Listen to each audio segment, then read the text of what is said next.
그렇죠? 액기스를 가지고 와서 물을 좀 섞어서 주스로 만드는데 주스의 소매 가격, 판매 가격의 일부를 준다라는 이야기입니다. 그렇죠? 그래서 그 물품에 대한 지급 로얄티 금액을 특허 농축물에 전액 가산해야 되겠죠. 여기는 전액 가산해야 된다 이런 표현이 안 나와 있지만 이거는 고시 구조에 따르면 내가 수입하는 물품에 체화되어 있는, 구현되어 있는, 결합되어 있는, 표현되어 있는 그 가치, 그 사용료, 그 권리에 대한 대가를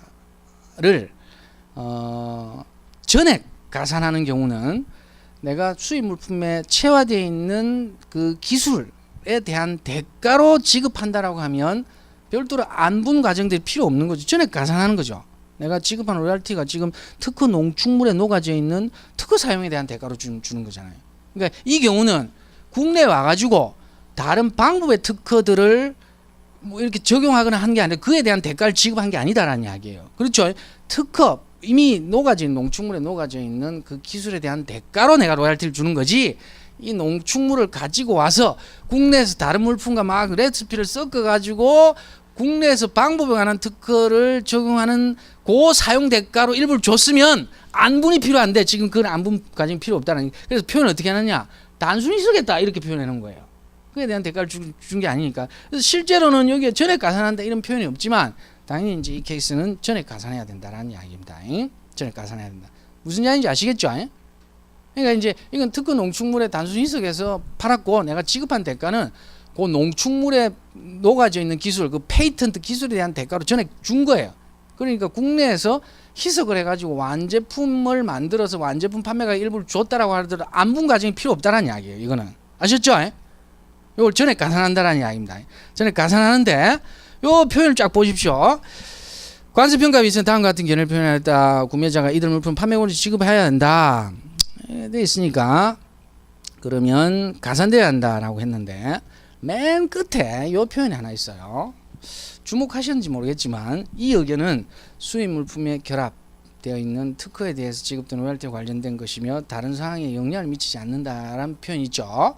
여기 무슨 말이냐, 이제 아까 제가 말씀드렸던 요 케이스는 수입 물품에 지금 농축물에 구현되어 있는, 체화되어 있는 그 페이턴트, 그 기술에 대한 대가로만 준 거예요.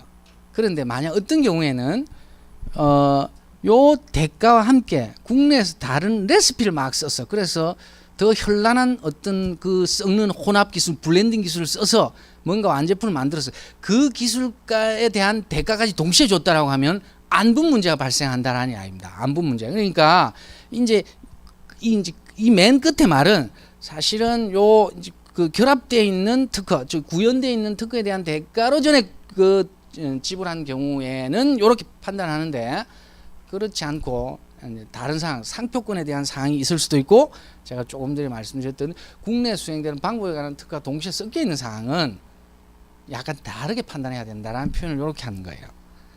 그러니까 이제 상표권에 대한 부분을 줄 수도 있거든요. 그 다음에 국내 수행되는 방법에 관한 특허도 동시에 줄 수 있다. 그러면 안분간이 요 내용들을 이렇게 수입 물품에 구현되어 있는 특허에 대해서 지급된 로얄티인 경우에는 전액 가산한다. 그런데 다른 상황에서는 아까 상표가 얽혀 있다, 또 내지는 국내에서 수행되는 방법에 관한 특허 이런 부분이 동시에 연루되어 있다라고 하면 그것은 다르게 해석해야 된다. 요렇게 요 내용을 맨 밑에 문장으로 써놓은 겁니다. 이건 참고하시고, 자 4.5 보겠습니다. 4.5도 어찌 보면 간단해요. 4.5 외국의 M은 수입국에서 보호받는 상표, 트레이드마크를 소유했던 상표권이고, 수입자 I는 M의 상표로 6가지의 종류의 화장품을 제조한다. 제조해서 국내에서 판매하는 거죠. I는 M의 상표, 지금 당사자가 둘이밖에 등장하지 않습니다. M의 상표로 판매된 모든 종류 화장품 연간 총 매출의 5%를 계산된, 여전히 이제 물품을 가지고 와서 만들어서 상표를 부착하는데 그 상표를 부착해서 물품을 판매하면 거기에 따라 매출이 발생할 거고, 매출에 대한 일정 비율을 로얄티로 지급하는 형태다라는 이야기입니다. 모든 화장품의 M의 제조법에 따라 수입국에서 얻어진 원료로 제공되고 제조되는데, 대부분 이제 국내에서 뭐 아까 이제 이런 국내에서 원재료를 쓰는데 국내 수행된다는 이야기입니다. 수입 물품이 없는데 수입 물품이 대부분 없는데 예외적으로 한 종류 화장품에 대해서 핵심 원료는 대개 M으로부터 구매하고 있다. M으로부터 구매하고 있다.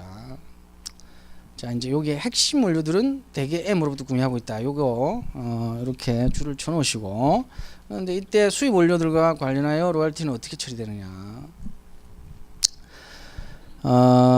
이제 관세평가위원회에서 다음 같은 견해를 표명했다. 우리가 이제 지난번에 뭐 그때 사후기소기획과 상표권 지급하는 거 기억나실지 모르겠는데, 그때 상표권이 거래 조건을 충족하지 않는다라고 하면서 요런 예시들이 있었죠.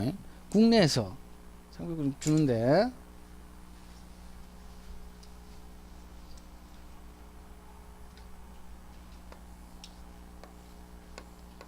이제 S가 가지고 있는 상표를 사용하는데 B가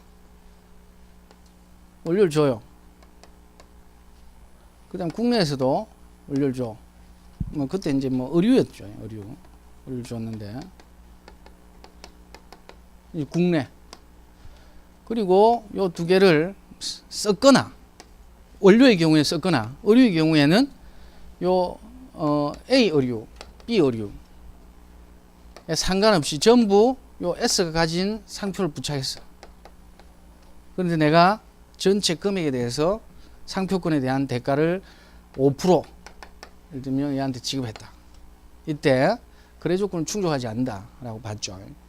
그 이유는 내가 A라는 물품을 반드시 구매하기 위해서 상표권을 줘야 되느냐? 그러면 B라는 물품을 A로부터 S로부터 구매하지 않았는데 그러면부터 상표를 줬잖아요. 상표권을 줬죠. 이거는 내가 반드시 이 원래 이제 거래 조건의 대전제가 그렇죠. 내가 로열티를 지급하지 않으면 그 물품을 수입할 수 없는 상황이 돼야 되는데, 로열티를 지급하지 않으면 극단적으로 얘로부터 물품을 구매하지 않고 얘로부터만 물품을 구매해서 상표를 붙여도 여전히 상표권을 줘야 된다라는 상황입니다. 그러면 얘로부터 물품을 반드시 구매하기 위해서 상표권을 지급해야 되는 상황이 아니다라는 반증이죠. 그래서 4.5도 똑같이 내가 국내에서 원재료를 구매하든 M으로부터 원재료를 구매하든 상관없이